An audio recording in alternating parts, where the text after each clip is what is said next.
இன்னைக்கு என்ன சமையல் பார்க்கலாம் வாங்க. வழக்கம் போல் சுட சுட சோறு தான். சோறு மட்டும்தாங்க. நான் இன்னைக்கு வேறு ஒன்றுமே சமைக்கலை. 2 ரீசன்.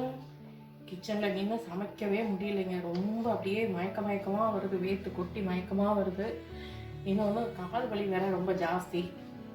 இன்னொரு ரீசன், நேற்றுக்கு வச்ச சாம்பார் நிறையா இருக்குது, முந்தா நாள் வச்ச புளிக்குழம்பு வேறு நிறையா இருக்குது. எல்லாத்தையும் நல்லா சூடு பண்ணி எடுத்து வச்சாச்சு. இதுக்கு தொட்டுக்க மட்டும் பார்த்திங்கன்னா ஆனியன் பக்கோடா போட்டிருக்கேன். இது நான் போட்டது தான், வாங்கினதெல்லாம் இல்லை, நானே தான் போட்டேன்.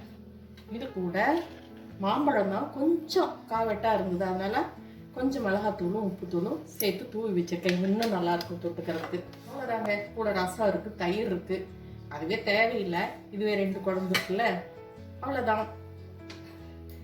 யாருக்கெல்லாம் இப்படி இருக்குது சொல்லுங்கள். இந்த வெயில் தாங்க முடியாமல் சமைக்கிறதுக்கே பாடா எப்படி கஷ்டமாக இருக்குன்றது யாருக்கெல்லாம் இருக்குன்னு சொல்லுங்கள். ஓகே, இந்த வீடியோ பிடிச்சிருந்துச்சுன்னா லைக் பண்ணுங்கள், ஷேர் பண்ணுங்கள், கமெண்ட் பண்ணுங்கள். புதுசாக பார்க்குறீங்கன்னா சப்ஸ்கிரைப் பண்ணிக்கோங்க. தேங்க்ஸ் ஃபார் வாட்சிங். பாய்.